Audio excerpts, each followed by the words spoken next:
The South African government has yet again had to dismiss U.S. President Donald Trump's claim of human rights abuses against white farmers. This after Trump says he will boycott the G20 summit in Johannesburg this month on the basis of the unsubstantiated claims. Earlier this year, lobby groups AfriForum and Solidarity met with representatives of the Trump administration, seeking what they described as to advocate for the interests of Afrikaners in South Africa, to discuss concerns about land expropriation without compensation, and request that the U.S. place pressure on the South African government regarding its laws and policies. And this has since snowballed into heavily fractured diplomatic relations between South Africa and the United States, and seeing Trump offer refugee status to Afrikaners. Let's discuss this now with AfriForum CEO Kallie Kriel. Good morning. Welcome to Newzroom Afrika. Good morning to you, Masit Chavez. Great speaking to you. Firstly, I'd like to just start here. Do you feel at all responsible for the demise, if I may call it that, of the U.S.-South African relationship, essentially that has affected us greatly, economically so even? No, not at all. In fact, quite the contrary. We must remember what the timelines are here. On the 2nd of February, President Trump made his first social media post referring to the threat to property rights and farm murders. And we knew exactly what the consequences would be if those issues are not addressed. And that is why we went to the U.S. after that post and made a plea to the U.S. administration not to punish the country for the irresponsible behavior of the ANC. The fact is, the ANC is, of course, and people are falling for this, they don't want to take responsibility for the consequences of their own negative behavior. They now need a scapegoat. But if you go and have a look at, long before we went to the U.S., in the House of Representatives, there was a bill asking for the review of relationship with South Africa. And the stuff mentioned there, it was former Minister Naledi Pandor visiting Iran and a number of other issues. We did not go to Iran. We did not sign the Expropriation Act. We are not the ones refusing to condemn the Kill the Boer chant. It's the irresponsible behavior of ANC leaders. And our approach has been, let's solve this. The ANC decided, let's use denialism. And now we see that strategy has failed, and we are all reaping the bitter fruits of that. But we are still, we have proposals on this, how this should be solved. And hopefully sanity will prevail. Now, you're calling this not misinformation, and yet multiple local and international researchers, including the SAPS crime data, have debunked the notion of white genocide. Why continue promoting a narrative that has been repeatedly discredited? That is another lie being spread by the ANC. The fact is, those media institutions that accused us of spreading the white genocide narrative, we took them to the press ombudsman, and already 5 of those institutions had to apologize to us. We never use that terminology. Our stance is quite clear. The Kill the Boer, Kill the Farmer chant, calling for the killing of Afrikaners on an ethnic basis, is a genocidal call. But we never said there's genocide. All we're asking from government is, and the president, condemn this call, acknowledge the fact that we are seeing tortures that accompany these murders, and declare it a priority crime. And in the country, priority crime doesn't mean it's more important. It says there needs to be a specific strategy. Even rhino poaching in this country is seen as a priority crime. Gang violence is seen as a priority crime, rightfully so. And that is what we want. Then with regard to expropriation, the president himself has now acknowledged that Section 19.2 of the Expropriation Act is unconstitutional. Unfortunately, Section 12.3 that allows for expropriation without compensation, he still defends that. And we have seen what happens elsewhere, in Zimbabwe, Venezuela, when you have these kind of clauses. So what we are doing to fight this, because we've seen what happened to the people of Zimbabwe. The poor, everybody suffers. The economy is destroyed. So what we are doing to fight against this Expropriation Act is loyalty to the country. Those promoting that, putting their party interests and ideology above the interests of the country are disloyal. So we are doing the right thing, and we can find solutions if we have a government that does not make themselves guilty of denialism. But now the question is doing the right thing for who? But let's take it a step back. Let's take it a step back. For everybody in the country. No, I would beg to differ. But let's take it a step back. Why are you asking the president to intervene in something that the highest court in the land has already settled? Is AfriForum suggesting that its opinion stands above the constitutional court? Well, I have 4 children, and if they hear somebody chanting, kill the boer, kill the farmer, it's not fine. It doesn't matter what the court says. If kill the boer, kill the farmer is going to harm the country's economy when the rest of the world condemns this, then it's not fine. So we have an obligation to do the right thing, and this is not an acceptable chant. Just back to your point, it's not in the interest of all. I don't have land. I don't own property.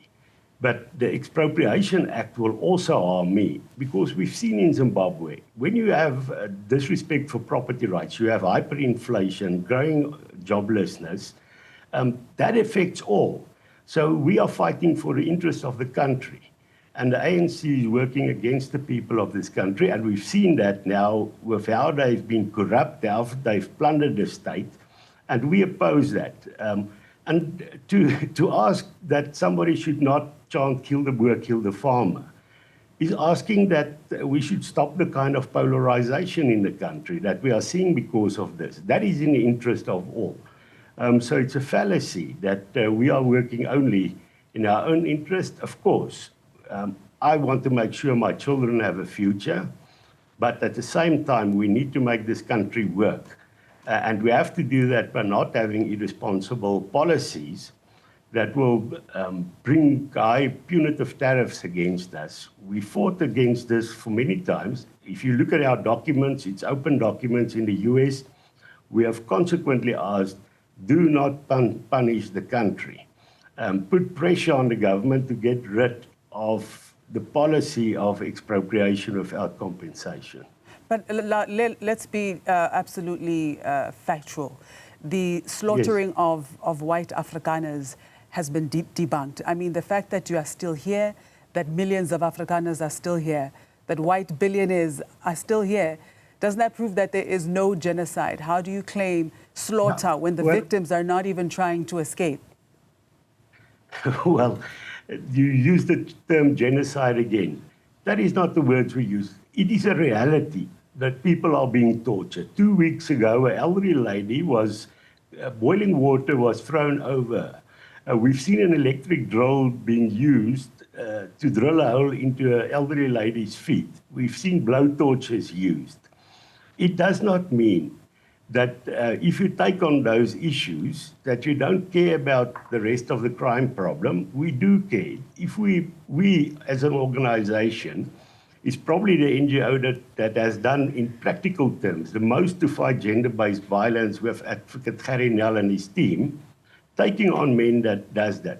But if we do that, we don't say that violence against men is okay. And that is our stance, to say there are people being killed, disproportionately so. Remember, farmers are a small number, so the numbers would be dramatically smaller. But if you look at this proportionality, it needs to be addressed. Yes, but and let's talk about addressing that. I mean, if this is genuinely about farm murders and violence, why is AfriForum so quiet about cases of violence and killings of black farmers by white farmers?